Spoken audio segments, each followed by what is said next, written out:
In today's video, I am going to teach you how to delete a contact in Freshsales CRM.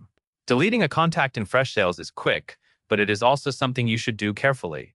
Once a contact is deleted, it is not removed forever right away. Freshsales sends it to the recycle bin, which gives you a safety net in case you deleted the wrong person.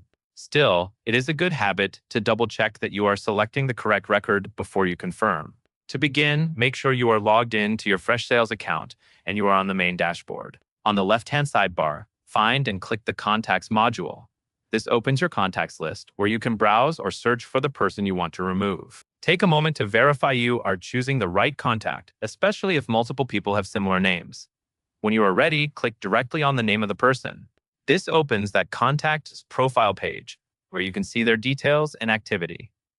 Next, look toward the top right corner of the contact profile. You will see a 3 dots button, sometimes shown as an ellipsis.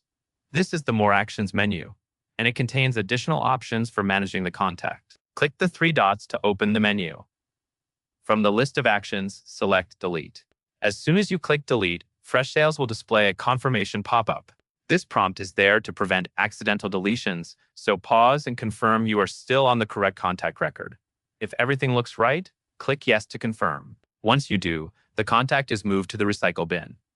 After the deletion, you can return to your contacts list and continue working. If you ever realize you deleted the wrong contact, remember that it should be in the recycle bin, where it can typically be restored depending on your account settings and permissions. That covers everything you need to know. And that is all there is to it.